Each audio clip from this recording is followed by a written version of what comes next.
నమస్కారం. విశాఖ వాజీ1 న్యూస్కి స్వాగతం. నేను దుర్గా ప్రసాద్. ముందుగా ఈనాటి ముఖ్యాంశాలు.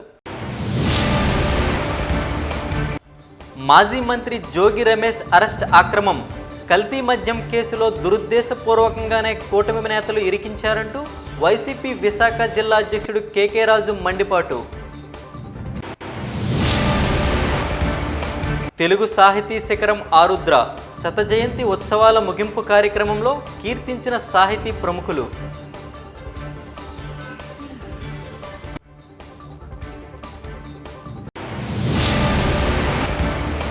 ప్రభుత్వ వైద్య కళాశాలల ప్రైవేటీకరణ దుర్మార్గం. కోటి సంతకాల సేకరణ ఉద్యమంలో వైసీపీ విశాఖ జిల్లా అధ్యక్షుడు కేకే రాజు.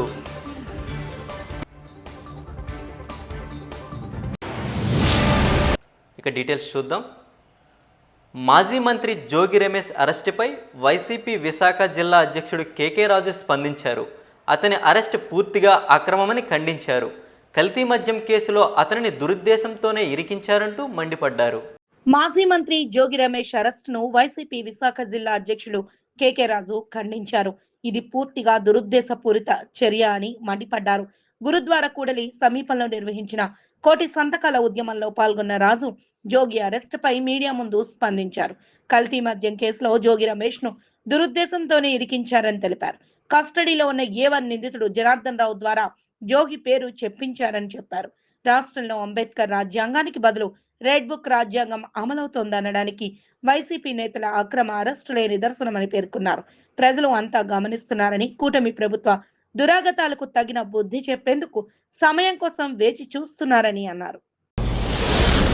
ఈ రాష్ట్రంలో రెడ్ బుక్ రాజ్యాంగ అమలులో భాగంగా అధికారం ఉంది కదా అనే అహంకారంతో అధికారం శాశ్వతం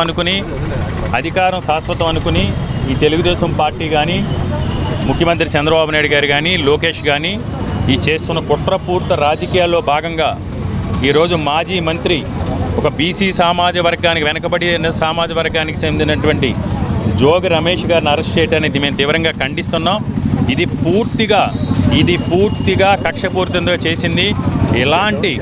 ఎలాంటి లిక్కర్ నకిలీ మద్యాన్ని ఈ కూటమి ప్రభుత్వం అధికారంలోకి వచ్చిన తర్వాత గత ప్రభుత్వ హయాంలో ఆబ్కారీ సిస్టమ్ని ప్రభుత్వ రంగంలో కొనసాగిస్తే ఈరోజు ప్రైవేటు వ్యక్తులకు వైన్ షాపులన్నీ కూడా కట్టబెట్టి అందులో లోకల్ మ్యానుఫ్యాక్చరింగ్ ప్రతి జిల్లాలోని ప్రతి పార్లమెంట్లోని కూడా నకిలీ మద్యాన్ని షాపుల్లో చొప్పించి నకిలీ మద్యం వ్యాపారం చేసి అడ్డంగా దొరికిపోయి దాన్ని తప్పుదోవ పట్టించడం కోసం దాని నెపాన్ని వైఎస్ఆర్ కాంగ్రెస్ పార్టీ నేతల మీద నెట్టడం.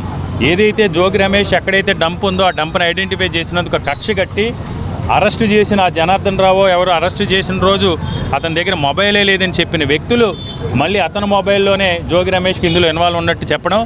మొన్న జోగి రమేష్ కూడా తన చిత్తశుద్ధిని నిరూపించుకోవడం కోసం నేను ఎలాంటి పరీక్షకైనా నేను సిద్ధం అని దుర్గమ్మ సాక్షిగా కూడా ప్రమాణ స్వీకారం చేసిన తర్వాత కూడా దేవుడి మీద కూడా నమ్మకం లేని కూటమి ప్రభుత్వ పెద్దలు, పైకి సనాతన ధర్మం అని లేకపోతే ఐందవ ధర్మం అని మాట్లాడి పెద్దలు దేవుడు ఎదుటి ప్రమాణం చేసినా సరే, లేదు నేను ఛాలెంజ్ చేస్తున్నాను తిరుపతి వచ్చి మీరు ప్రమాణం చేస్తారని చెప్పినా సరే ఇవన్నీ కూడా పక్కన పెట్టి కక్షపూరితంగా జోగి రమేష్ గారిని అరెస్ట్ చేయడం చాలా అన్యాయం, అక్రమం. మీ కుట్రపూరిత రాజకీయాలకి, మీ కక్షపూరిత రాజకీయాలకి నిదర్శనం. మీరు అధికారం శాశ్వతం అనుకుంటున్నారు. అధికారం శాశ్వతం కాదు. ప్రజలందరూ కూడా గమనిస్తున్నారు.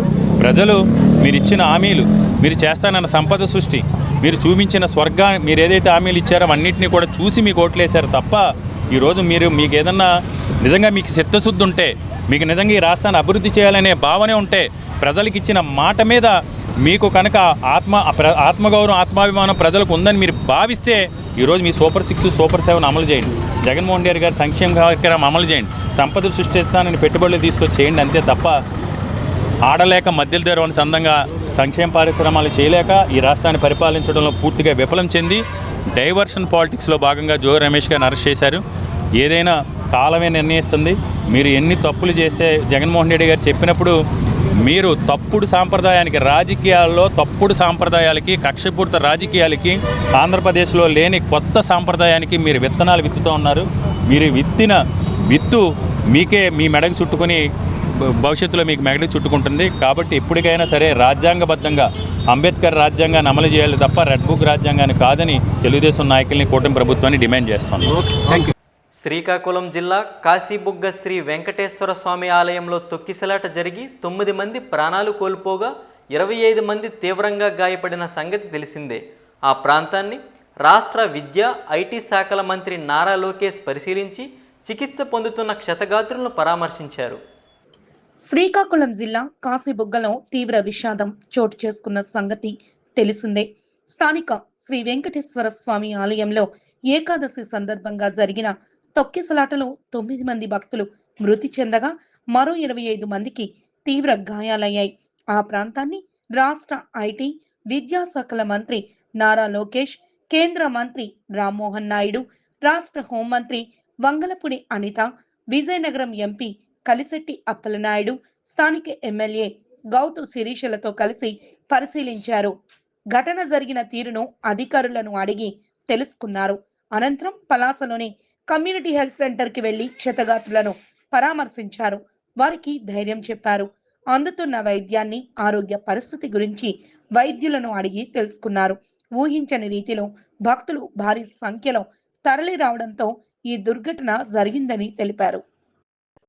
కాశీబుగ్గ శ్రీ వెంకటేశ్వర స్వామి దేవాలయంలో జరిగిన భక్తుల తొక్కిసలాట ఘటనలో మృతుల కుటుంబాలకు ఒక్కొక్కరికి 25 లక్షల రూపాయలు చొప్పున ఎక్స్గ్రేషియో ఇవ్వాలని సిపిఐ రాష్ట్ర కార్యదర్శి జి ఈశ్వరయ్య డిమాండ్ చేశారు. ప్రమాద సమాచారం తెలుసుకున్న ఆయన పార్టీ నేతలతో కలిసి ఘటనా స్థలాన్ని పరిశీలించారు.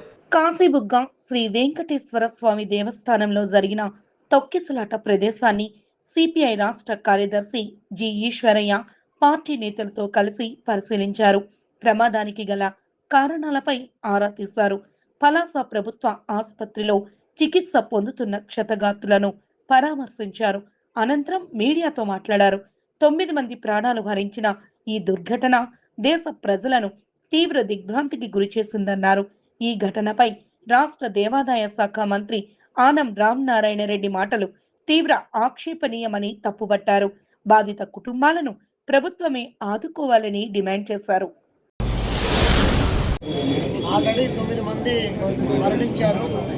17 మందికి తీవ్రమైనటువంటి గాయాలయ్యాయి. అందులో కొంతమందికి మోకాళ్ళు మోచేతులు కూడా డిస్లొకేట్ అయినటువంటి పరిస్థితి మనకు కనిపిస్తూ ఉంది. ఇది ఆనం రామనారాయణ రెడ్డి గారు మంత్రి గారు మాట్లాడుతూ అది ఒక ప్రైవేటు గుడి, మాకు సంబంధించినటువంటి విషయం కాదు అనేటువంటి పరిస్థితిలో వారు మాట్లాడడం జరిగింది. మేము భారత కమ్యూనిస్ట్ పార్టీ సిపిఐగా మేము డిమాండ్ చేస్తున్నాం రాష్ట్ర ప్రభుత్వాన్ని. గుడి ఏదైనా, బడి ఏదైనా, ఎక్కడ ఏం జరిగినా కూడా ప్రజలకు బాధ్యత వహించాల్సినటువంటిది ప్రభుత్వం. కాబట్టి చనిపోయినటువంటి కుటుంబాలకు ఒక్కొక్క కుటుంబానికి 25 లక్షల రూపాయలు ఎక్స్గ్రేషియా ఇవ్వాలని చెప్పి క్షతగాత్రులందరికీ కూడా పూర్తిగా ప్రభుత్వమే వైద్యం అందించి వారికి కూడా ఆర్థిక సహాయం అందించాలని చెప్పి ఈ సందర్భంగా నేను డిమాండ్ చేస్తున్నాం. అదే సందర్భంలోనే ఇటీవల కాలంలోనే చాలా ఘటనలు ఇలాంటివి జరిగాయి. మొన్న తిరుపతిలో జరిగాయి, అదేవిధంగా ఈరోజు ఇక్కడ జరిగాయి. ఏదైనా ఇలాంటి కార్తీక మాసాలు కానీ, లేకపోతే ఏకాదశి కానీ, లేదా తిరుమల కొండకు సంబంధించి కానీ ఇలాంటి భక్తిభావంతో తిరుగుతున్న సందర్భంలో ముందస్తు జాగ్రత్త తీసుకుని ప్రజల యొక్క యోగక్షేమాలను పటిష్టవంతం చేయాల్సిన బాధ్యత ప్రభుత్వంపై ఉంది. దాన్ని 2,000 మంది పట్టేటువంటి గుడిలో ఒకేసారి 20,000 మంది రావడం అనేటువంటిది చాలా పెద్ద ఘటన. ఇరుమేలి అయ్యప్ప అన్న సమారాధన సేవా ట్రస్ట్ ఆధ్వర్యంలో గత నెల 22న ప్రారంభమైన అయ్యప్ప భక్తుల అన్నప్రసాద వితరణ కార్యక్రమం కొనసాగుతుంది. 12వ రోజు కార్యక్రమంలో వేలాది అయ్యప్ప భక్తులు స్వామివారిని నమస్కరించుకుని ప్రసాదం స్వీకరించారు. ఎరుమేలి అయ్యప్ప అన్న సమారాధన సేవా ట్రస్ట్ 16 ఏళ్లుగా అయ్యప్ప భక్తులకు నగరంలో అన్నప్రసాద వితరణ కార్యక్రమాలను నిర్వహిస్తూ వస్తోంది. అందులో భాగంగా గత 10 ఏళ్లుగా పోర్ట్ జూబ్లీ హాస్పిటల్ ఎదురుగా హైవేను ఆనుకుని ఉన్న విశాలమైన స్థలంలో అన్నదాన కార్యక్రమాలు చేపడుతూ వస్తోంది. ఈ ఏడాది గత నెల 22న చేపట్టిన అన్నప్రసాద వితరణ కార్యక్రమం వచ్చే నెల 5 వరకు కొనసాగుతుంది. అందులో భాగంగా 12వ రోజు కార్యక్రమంలో వేలాది మంది అయ్యప్ప భక్తులు అన్న ప్రసాదాన్ని స్వీకరించారు. ఈ సందర్భంగా కార్యక్రమ నిర్వాహకులు దాతలను సత్కరించారు. అన్య సమార రిపీట్ అన్న సమారాధన కార్యక్రమ వివరాలను వాజీ1 న్యూస్ కు తెలిపారు. స్వామియే శరణమయ్యప్ప. ఎరిమేలి అయ్యప్ప అన్న సమాధాన సేవా ట్రస్ట్ సభ్యులం మాట్లాడుతున్నాం. అక్టోబర్ 22 నుంచి డిసెంబర్ 5 వరకు ఈ కార్యక్రమం జరుగుతుంది. ఇది 16వ సంవత్సరం. మొదలుపెట్టిన లగాయతు నుంచి స్వాములు ఈ అన్నదాన ట్రస్ట్కి వచ్చి భిక్ష చేసి మమ్మల్ని ఆశీర్వదిస్తూ వెళ్తున్నాడు. స్వామిని సామాన్య మానవుణ్ణి స్వామి అని పిలవాలంటే ఒక్క మాల ఒంటి మీద పడితేనే సామాన్య మానవుడైనా, పెద్దవాళ్ళైనా, చిన్నవాళ్ళైనా, ధనికులైనా, పేదవాళ్ళైనా వీళ్ళందరినీ స్వామి అని పిలవాలి అంటే ఒక మాల వేయాలి.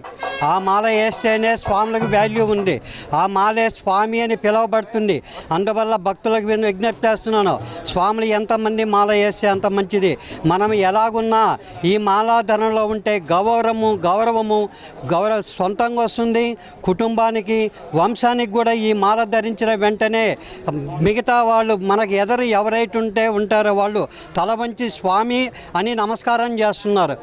మాల ధరిస్తేనే స్వామి విలువ. సామాన్య మానవుడు కూడా స్వామి కావాలంటే మాల వేయవలసిందే. 45 రోజుల దీక్ష, చాలా కఠినమైన దీక్ష. ఈ దీక్షలో పాల్గొని స్వాములు నేలపడక, ఒంటి భోజనం, రాత్రి మితాహారం, మిత భాష ఇవన్నీ ఈయన పాటిస్తే స్వాములకు వారి అనుకున్న ఫలాలు అందుతాయని విశ్వసిస్తూ స్వామియే శరణమయ్యప్ప. మాకు సహకరించిన జీబీఎంసీ వారికి, మున్సిపాలిటీ వాళ్లకు, రెవెన్యూ డిపార్ట్మెంట్కు, స్థలదాతలకు, ఈ నియోజకవర్గం ఎమ్మెల్యే విష్ణుకుమార్ రాజు గారికి, మిగతా తదితర నాయకులకు అందరికీ కూడా మేము కృతజ్ఞత తెలియజేస్తున్నాము. అలాగే పోలీస్ శాఖ వారు కూడా వాళ్ళని రిక్వెస్ట్ చేస్తున్నాం. వాళ్ళు కూడా సపోర్ట్ చేస్తున్నారు. ఈ ట్రస్ట్ నుంచి వాళ్ళకు కూడా ధన్యవాదాలు తెలియజేస్తున్నాము. స్వామి శరణమయ్యప్ప, అన్నదాన ప్రభువే శరణమయ్యప్ప. స్వామి ఎరిమేలి అయ్యప్ప అన్న సమారాధన సేవా ట్రస్ట్ అనేది ఒక 33 సంవత్సరాల కిందట ఇది ఏర్పడింది స్వామి. ఈ శబరిమలలో సన్నిధానంలో చేసేవాళ్ళమి. శబరిమలలో 16 సంవత్సరాలు అయిన తర్వాత విశాఖపట్నంలో 2010 నుంచి ఇక్కడ విశాఖపట్నంలో ఈ ప్రాంగణంలో చేస్తున్నాం సార్. రోజుకు సుమారుగాను ఇంతమంది చేస్తున్నారు అన్నది సంఖ్య కంటే అభిమానంతో, ఆత్మీయతతోటి వడ్డించే వాళ్ళు కానీ, తీసుకోవడానికి వచ్చినటువంటి స్వాములు కానీ ఎంతో అన్యోన్యంగా ఒక చక్కటి కుటుంబంలాగా, ఉమ్మడి కుటుంబం అంటారే పూర్వం, ఆ ఉమ్మడి కుటుంబంలాగా ఈ కార్యక్రమం గత 15 సంవత్సరాల బట్టి విశాఖపట్నంలో జరుగుతుంది స్వామి. దానికి ఎంతోమంది దాతల సహాయంతో, అలాగే జిఎంసీ కమిషనర్ గారు, కలెక్టర్ గారు, రైల్వే డిఆర్ఎం గారు, వీళ్ళందరూ సహకారాలు. ఈ స్థలం కావాలంటే డిఆర్ఎం గారు ఇవ్వాలి, కలెక్టర్ గారు ఇవ్వాలి, అలాగే మన బీవీకే వర్మ గారని ఈనాడు ఉన్నది కదా సార్, వాళ్ళ తాలూకు అనమాట అండి. వాళ్ళందరూ కలిసి ఇస్తే కానీ కార్యక్రమం జరగడానికి మనకు పర్మిషన్ ఉండదు సార్. అంచేది వాళ్ళందరూ సహాయ సహకారాలతోటి ఇన్ని వేల మందికి స్వాములకి సేవ చేయగలిగే భాగ్యం ఆ అయ్యప్ప మాకు ఇచ్చినందుకు మేము కూడా ఎంతో ధన్యులమై ఈ కార్యక్రమం నిర్వహిస్తున్నాం స్వామి. ఇది అక్టోబర్ 22 నుంచి డిసెంబర్ 5వ తారీఖు వరకు 45 రోజులు ఈ కార్యక్రమం నిర్విఘ్నంగా జరుగుతుందండి. ఎన్ని తుఫాన్లు వచ్చినా, ఎన్ని వర్షాలు వచ్చినా, ఎన్ని అవాంతరాలు వచ్చినా సరే ఏ ఇబ్బంది లేకుండా అయ్యప్ప స్వామి మమ్మల్ని అండగా కాస్తూ ఈ కార్యక్రమాన్ని ఏ రోజు కూడా ఆపకుండా నడిపించగలుగుతున్నారు ఈ 15 సంవత్సరాలు కూడాను. తెలుగు సాహితీ శిఖరం ఆరుద్ర శత జయంతి ఉత్సవాల ముగింపు కార్యక్రమానికి విశాఖ వేదిక అయింది. డాబా గార్డెన్స్, అల్లూరి సీతారామరాజు విజ్ఞాన కేంద్రంలో విశాఖ సాహితీ సంస్థ ఏర్పాటు చేసిన ఈ కార్యక్రమంలో సాహితీవేత్త, రాజకీయ విశ్లేషకులు తెలకలపల్లి రవి ముఖ్య వక్తగా పాల్గొన్నారు. తెలుగు సాహిత్యం, సినిమా పాటలలో చిరస్థాయిగా నిలిచిన పేరు ఆరుద్ర అని సాహితీవేత్త, రాజకీయ విశ్లేషకులు తెలకపల్లి రవి పేర్కొన్నారు. డాబా గార్డెన్స్, అల్లూరి సీతారామరాజు విజ్ఞాన కేంద్రంలో విశాఖ సాహితీ సంస్థ ఏర్పాటు చేసిన ఆరుద్ర శత జయంతి కార్యక్రమంలో ఆయన ముఖ్య వక్తగా పాల్గొన్నారు. ఆరుద్ర చిత్రపటానికి పుష్పాంజలి ఘటించారు. ఈ సందర్భంగా ఆయన మాజీ ఎమ్మెల్సీ ఎంవిఎస్ శర్మతో కలిసి మాట్లాడారు. ఆరుద్ర కేవలం కవి మాత్రమే కాదని చరిత్రకారుడు, అనువాదకుడు, పరిశోధకుడని కీర్తించారు. ఆయన తన ప్రతిభ పాటవాలతో తెలుగు భాష వైభవాన్ని, భారతీయ సంస్కృతిని కొత్తగా పరిచయం చేశారని గుర్తు చేశారు. వాడుక భాషలో తెలుగు సాహిత్య చరిత్రను ఆయన రచించిన తీరు అత్యద్భుతమని ప్రశంసించారు. ఉత్సాహభరితమైన సాహితీ కార్యక్రమం ఒక పండగలాగా సాగుతోంది. సాహితీ స్రవంతి దానికి సంబంధించినటువంటి కవులు, కవయిత్రులు దాదాపు 20 మంది వాళ్ళ కవితల్ని కలిపి ఒక సంకలనంగా తిమిరాన్ని తరిమేస్తాం అనే ఒక సంకలనాన్ని తీసుకొచ్చారు. దాన్ని ఇప్పుడే అందరి ప్రోత్సాహంతో ఆవిష్కరించుకున్నాం. దాంతోపాటు ఒక ముఖ్యమైన కార్యక్రమం గొప్ప కవి సినిమా రంగానికి, సాహిత్య లోకానికి, చారిత్రక పరిశోధనా రంగానికి అన్నింటికీ సుప్రసిద్ధులైనటువంటి కవి ఆరుద్ర. ఆయన శత జయంతి ముగింపు సభ గత సంవత్సర కాలంగా శత జయంతి కార్యక్రమాలను ఈ రాష్ట్రంలో వివిధ ప్రాంతాల్లో సాహితీ స్రవంతి నిర్వహిస్తోంది. దాని ముగింపు సభ విశాఖపట్నంలో నిర్వహించాలని భావించాం. ఎందుకంటే ఆరుద్ర తన కవితా ప్రయాణాన్ని ఇక్కడే ప్రారంభించాడు. ఆరుద్ర, శ్రీశ్రీ వీళ్ళందరూ విశాఖపట్నం నుంచే వచ్చిన వాళ్ళు, ఉత్తరాంధ్ర ప్రాంతం నుంచే బయలుదేరినటువంటి వాళ్ళు. ఆ సందర్భాన్ని పురస్కరించుకొని ఆరుద్ర గారి శత జయంతి ముగింపు సభని విశాఖపట్నంలో నిర్వహిస్తున్నాం. దీనికి అన్ని సాహిత్య సంఘాల నుంచి కూడా ప్రముఖులందరూ వచ్చారు, పాల్గొన్నారు. ఈ ఆరుద్ర స్ఫూర్తిని దేశం, రాష్ట్రం వీటి ప్రయోజనాల కోసం, ప్రజల ప్రయోజనాల కోసమే కవులు, రచయితలు పనిచేయాలి.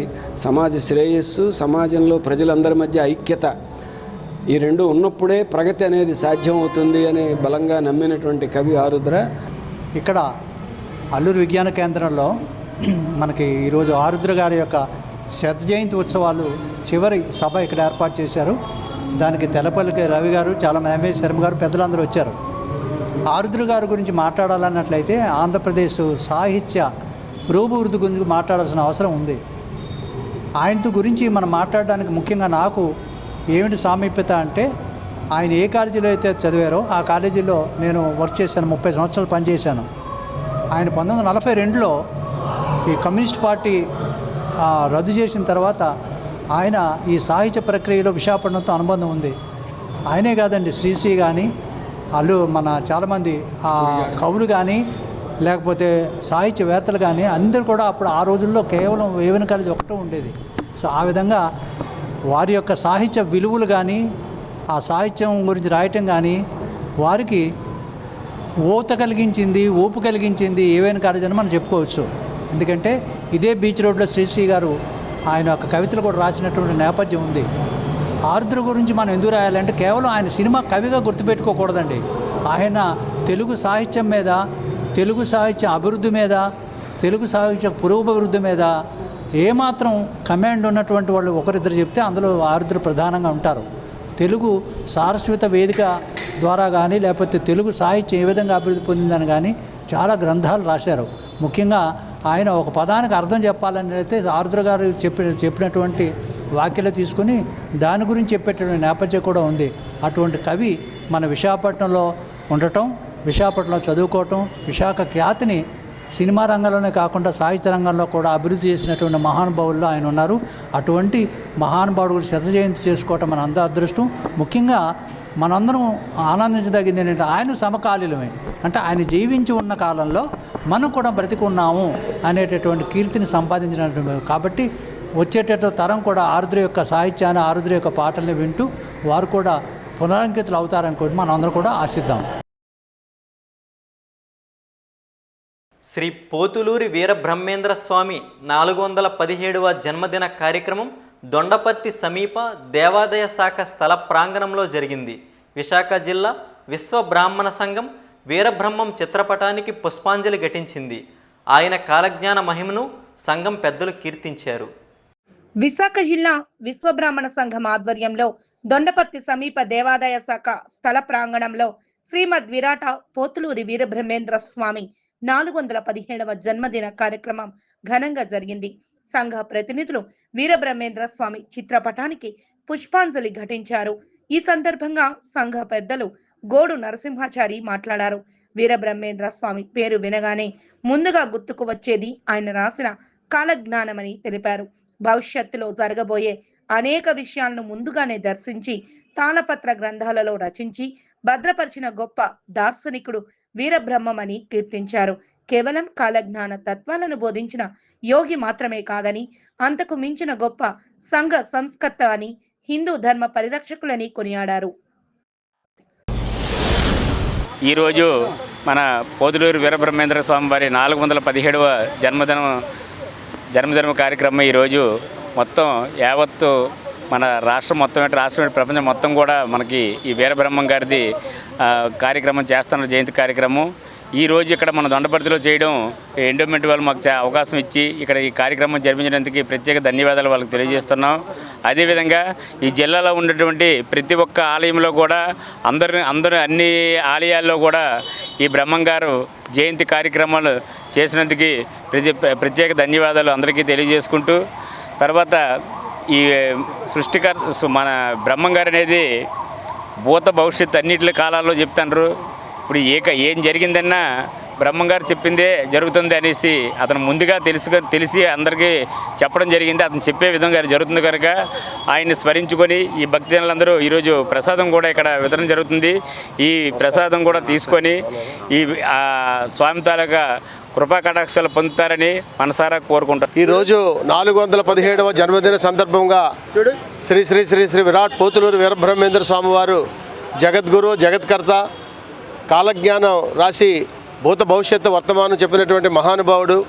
అటువంటి వీరబ్రహ్మేంద్ర స్వామి వారి 417వ జన్మదినం చేయడం విశాఖ జిల్లా విశ్వబ్రాహ్మణ సంఘం అది ఎండోమెంట్ వారు ఇచ్చినటువంటి సూచన మేరకు, వారు ఇచ్చినటువంటి గైడ్లైన్స్ మేరకు మేము ఈరోజు ఈ కార్యక్రమాన్ని నిర్వహించాం. నిజంగా చాలా అదృష్టం.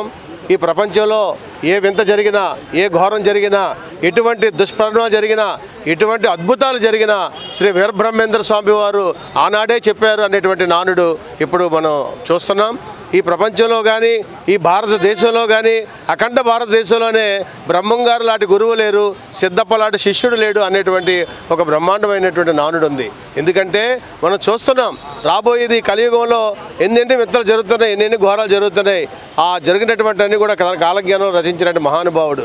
అటువంటి విశ్వబ్రాహ్మణ సంఘం ఈరోజు నిర్వహించడం మేము చాలా సంతోషంగా భావిస్తూ, మేము ఇంకొకసారి ఆ వీరబ్రహ్మేంద్ర స్వామి వారి జన్మదిన సందర్భంగా యావత్ ప్రపంచంలో ఉన్నటువంటి అందరూ కూడా సుఖశాంతులతో ఉండాలని, అదేవిధంగా ఆంధ్రప్రదేశ్ తెలుగు రాష్ట్రాల్లో ప్రజలందరూ కూడా సుఖశాంతులతో ఉండాలని కోరుకుంటూ మరొకసారి ఈ సభాముఖంగా ఈ సందర్భంగా కొంతమందికి మేము తెలియజేస్తున్నాం.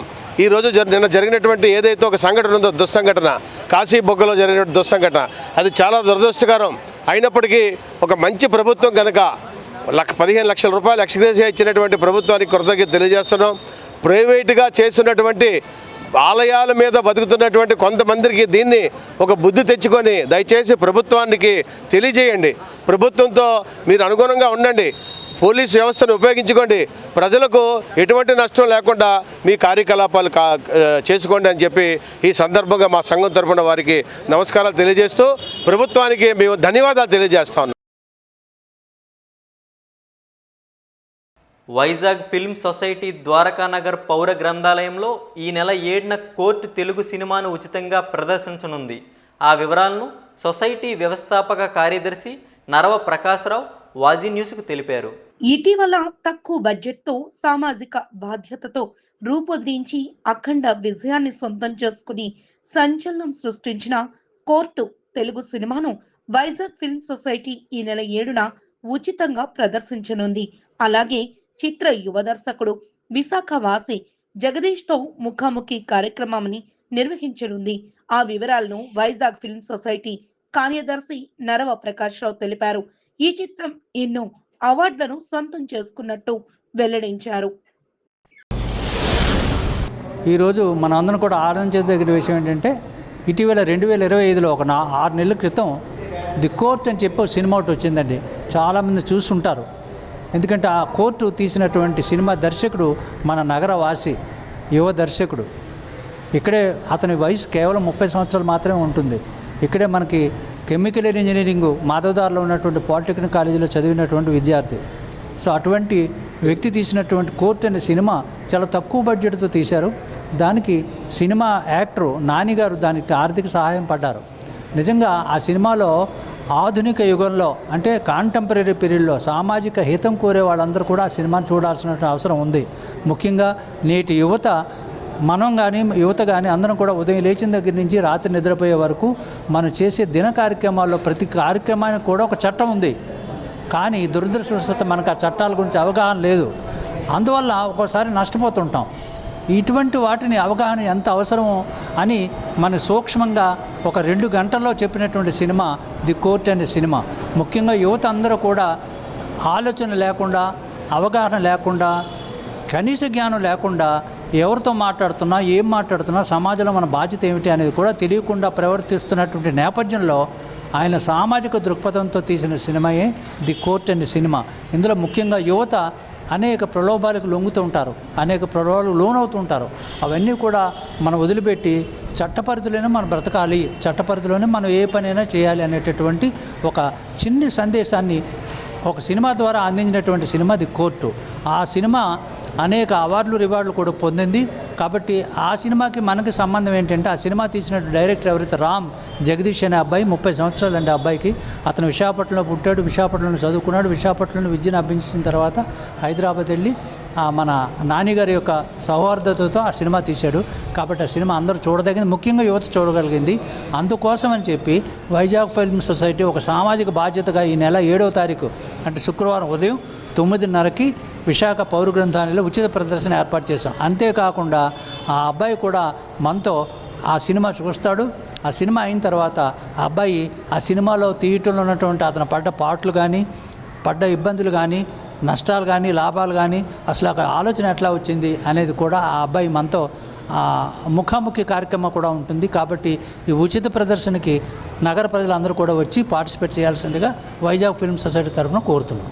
ప్రభుత్వ వైద్య కళాశాలల పీపీపీ విధానానికి వ్యతిరేకంగా రాష్ట్ర వ్యాప్తంగా వైసీపీ చేపట్టిన 1,000,000 సంతకాల ప్రజా ఉద్యమం కార్యక్రమం కొనసాగుతోంది. అందులో భాగంగా పార్టీ విశాఖ జిల్లా అధ్యక్షుడు కేకే రాజు నాయకత్వంలో గురుద్వార్ కూడలి సమీప బస్టాప్ వద్ద స్థానిక నాయకుడు ఎం పోలారావు ఈ కార్యక్రమం నిర్వహించారు. ప్రభుత్వ వైద్య కళాశాలల ప్రైవేటీకరణకు వ్యతిరేకంగా వైసీపీ ఆధ్వర్యంలో రాష్ట్ర వ్యాప్తంగా 1,000,000 సంతకాల ప్రజా ఉద్యమం నిర్వహిస్తున్న సంగతి తెలిసిందే.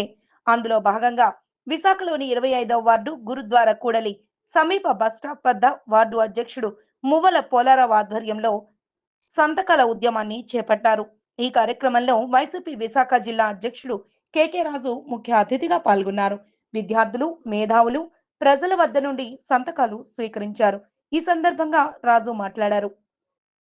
జగన్ ముఖ్యమంత్రిగా రాష్ట్ర చరిత్రలో కనీవిని ఎరుగని రీతిలో 17 ప్రభుత్వ వైద్య కళాశాలలను తీసుకొస్తే కూటమి ప్రభుత్వం వాటిని ప్రైవేటు పరం చేయాలని చూడటం దుర్మార్గమన్నారు. కూటమి ప్రభుత్వ 17 నెలల పాలన వైఫల్యాలను మీడియాకు వివరించారు. కూటమి ప్రభుత్వం అధికారంలోకి వచ్చిన తర్వాత ముఖ్యమంత్రి చంద్రబాబు నాయుడు గారు ముఖ్యంగా ప్రజా వ్యతిరేక నిర్ణయాలను తీసుకుని ప్రజలిచ్చిన అధికారాన్ని, ప్రజా మ్యాండేట్ని ప్రజా ప్రయోజనాల కోసం కాకుండా, రాష్ట్ర భవిష్యత్తు కోసం కాకుండా, కేవలం అధికారం ఉంది కదా అని అహంకారంతో రాజకీయ ప్రయోజనాల కోసం ముఖ్యంగా వైఎస్ఆర్ కాంగ్రెస్ పార్టీ ప్రభుత్వ ఆధ్వర్యంలో జగన్మోహన్ రెడ్డి గారు చేసిన మంచి పనులు కానీ, జగన్మోహన్ రెడ్డి గారు తీసుకొచ్చిన సంస్కరణలు కానీ ప్రజలకు అందుబాటులో లేకుండా చేయటం ఉండటం కోసం ఈ కూటమి ప్రభుత్వం గత 17 నెలలుగా తీసుకున్న నిర్ణయాలు తెలుసు. అందులో ముఖ్యంగా ప్రధానమైంది ఎన్నికలకు ముందు వాలంటరీ వ్యవస్థ గురించి కొనసాగిస్తామని, వాలంటీర్లకు 10,000 ఇస్తామని చెప్పిన తర్వాత వాళ్ళని తొలగించడం, పేద మహిళల ఆత్మాభిమానాన్ని, ఆత్మగౌరవాన్ని కాపాడడం కోసం రేషన్ డోర్ డెలివరీ వెహికల్స్ని పూర్తిగా రద్దు చేయటం, అన్నిటికంటే కూడా ముఖ్యంగా విజ్ఞాన సముపార్జన ద్వారా మాత్రమే ఈ సమాజంలో మార్పు సాధ్యం. విద్యని ఉచితంగా అందించాల్సిన బాధ్యత ప్రభుత్వాలపై ఉంది. విద్య, వైద్యం వైద్యాన్ని ఈ రాష్ట్రంలో ఉన్న ప్రతి ఒక్కరికి, ప్రతి పౌరుడికి కూడా ప్రభుత్వమే ఆరోగ్య భద్రత కల్పించాలి. ప్రభుత్వం ప్రతి పేదవాడికి కూడా అన్ని రుగ్మతలకు సంబంధించి ఉచిత వైద్యాన్ని అందించాలనే ఉద్దేశంతో జగన్మోహన్ రెడ్డి గారు ఆ రోజు జగనన్న ఆరోగ్య సురక్ష కావచ్చు, ఆరోగ్యశ్రీ పథకంలో 25 లక్షల వరకు లిమిట్ కావచ్చు, అదేవిధంగా ఆరోగ్య రియంబర్స్మెంట్ కావచ్చు, మెడికల్ రియంబర్స్మెంట్ కావచ్చు, ప్రతి మండలంలో ప్రతి డివిజన్లో ప్రైమరీ హెల్త్ సెంటర్స్ నిర్మాణం కావచ్చు, ఫ్యామిలీ డాక్టర్ కావచ్చు, ఈ విధంగా పేదవాడికి ఆరోగ్య భద్రత కల్పించడంతో పాటు క్షేత్రస్థాయిలో ప్రతి జిల్లాలోని కూడా ఒక ప్రభుత్వ మెడికల్ కాలేజ్ ఉండాలి. సంవత్సరానికి ఆంధ్రప్రదేశ్ రాష్ట్రంలో కనీసం 2,500 నుంచి 3,000 మంది కొత్త డాక్టర్స్ని తయారు చేయాలి. తద్వారా ఈ సమాజానికి మెరుగైన వైద్యాన్ని అందించాలి, ఆరోగ్యకరమైన సమాజాన్ని సృష్టించాలనే ఉద్దేశంతో కొత్తగా జగన్మోహన్ రెడ్డి గారు 17 మెడికల్ కాలేజీల నిర్మాణానికి పూనుకొని ఆ మెడికల్ కాలేజీలు కానీ, ఆ మెడికల్ కాలేజీ ప్రాంగణంలో నిర్మించే 500 బెడ్ అబౌవ్ మల్టీ స్పెషాలిటీ హాస్పిటల్స్ను కానీ ఇది ఒక ఆధునిక వైద్య దేవాలయాల్లో నిర్మిస్తామని ఆ రోజు జగన్మోహన్ రెడ్డి గారు ప్రతినబూని ఈ హాస్పిటల్స్ నిర్మాణం చేస్తే, ఈ కాలేజెస్ నిర్మాణం చేస్తే చంద్రబాబు నాయుడు ముఖ్యమంత్రి అయిన తర్వాత కేవలం ధనార్జన కోసం, రాజకీయ ప్రయోజనాల కోసం తన వెనకున్న కొంతమంది దబేదారులకి ఈ ప్రజల ఆస్తిని, హాస్పిటల్స్ని, మెడికల్ కాలేజీలని కూడా కట్టబెట్టే ప్రయత్నం చేస్తూ పీపీపీ మోడల్ అని నాటకం ఆడుతూ వీటన్నిటిని కూడా ఈరోజు ప్రైవేట్ వ్యక్తులు కట్టబెట్టే ప్రయత్నం చేస్తున్నారు. కాబట్టి దీనివల్ల ఆంధ్రప్రదేశ్ రాష్ట్రం, ముఖ్యంగా పేదలు, డాక్టర్ కావాలనుకునే కలలు కన్న పేద విద్యార్థిని యొక్క తల్లిదండ్రులు ఉచిత వైద్యం చేయించుకోవాలనుకునే పేదవారు తీవ్రంగా నష్టపోతారు. కాబట్టి ఈ నిర్ణయం పూర్తిగా ప్రజా వ్యతిరేక నిర్ణయమని ప్రజలందరూ కూడా భావిస్తున్న తరుణంలో, ప్రజలందరూ కూడా ఈ నిర్ణయాన్ని వ్యతిరేకిస్తున్న తరుణంలో మాజీ ముఖ్యమంత్రి శ్రీ వైఎస్ జగన్మోహన్ రెడ్డి గారి ఆదేశాల మేరకు ప్రజలతో కలిసి కోటి సంతకాల ఉద్యమాన్ని ప్రారంభించడం జరిగింది. ఈ ప్రజలందరినీ మమేకం చేసుకుని ఈరోజు కోటి సంతకాల కార్యక్రమాన్ని చేపట్టి ఈ సంతకాలన్నింటినీ కూడా జగన్మోహన్ రెడ్డి గారి చేతుల మీదుగా గవర్నర్ గారికి అందజేసి ఈ కూటమి ప్రభుత్వం తీసుకున్న నిర్ణయానికి ప్రజలందరూ కూడా వ్యతిరేకిస్తున్నారు. ఈ రాష్ట్రంలో ఉన్న కోటి సంతకాలంటే కోటి కుటుంబాలు మెజార్టీ ప్రజలందరూ కూడా ఈ నిర్ణయాన్ని వ్యతిరేకిస్తున్నారు. కాబట్టి ప్రభుత్వ మెడికల్ కాలేజీలు ప్రభుత్వ రంగంలోనే కొనసాగించాలి. జీవీఎంసీ పరిధి 89వ వార్డు కారవేలానగర్ ప్రాంతంలో పెట్రోల్ దొంగలు హల్చల్ చేస్తున్నారు. గత 10 రోజులుగా పార్కు చేసి ఉన్న వాహనాల నుంచి పెట్రోల్ను దొంగతనం చేస్తూ వాహన యజమానులకు ఆందోళన కలిగిస్తున్నారు. నగర పరిధిలో పలు ప్రాంతాలలో పెట్రోల్ దొంగలు వాహన యజమానులకు తలనొప్పిగా తయారయ్యారు. ముఖ్యంగా 89వ వార్డు కారవేలానగర్ ప్రాంతంలో చెడు వ్యసనాలకు బానిసలై ఈజీ మనీకి అలవాటు పడిన కొందరు పెట్రోల్ దొంగతనాలకు పాల్పడుతున్నారు. పార్క్ చేసిన వాహనాలను రాత్రి వేళల్లో టార్గెట్ చేస్తూ చేతివాటం ప్రదర్శిస్తున్నారు. వీరి చర్యలతో స్థానిక వాహనాల యాజమానుల్లో భయాందోళన నెలకొంది. దొంగల ముఖాలు సీసీ కెమెరాల్లో రికార్డు అయిన దృశ్యాలు కొన్ని వాట్సాప్ గ్రూపుల్లో హల్చల్ చేస్తున్నాయి. ఈ ఘటనలపై పోలీసులు దృష్టి సారించి నేరస్తులను పట్టుకోవాలని స్థానికులు విజ్ఞప్తి చేస్తున్నారు. వాజీ1 న్యూస్ ముగించే ముందు ముఖ్యాంశాలు మరొకసారి. మాజీ మంత్రి జోగి రమేష్ అరెస్ట్ అక్రమం. కల్తీ మద్యం కేసులో దురుద్దేశపూర్వకంగానే కూటమి నేతలు ఇరికించారంటూ వైసీపీ విశాఖ జిల్లా అధ్యక్షుడు కేకే రాజు మండిపాటు. తెలుగు సాహితీ శిఖరం ఆరుద్ర శత జయంతి ఉత్సవాల ముగింపు కార్యక్రమంలో కీర్తించిన సాహితీ ప్రముఖులు.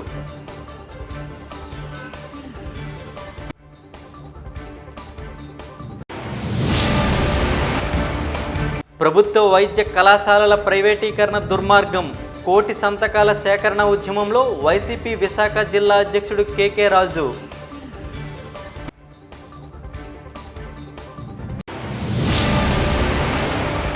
వాజీ1 న్యూస్ ఇంతటితో సమాప్తం. నమస్కారం.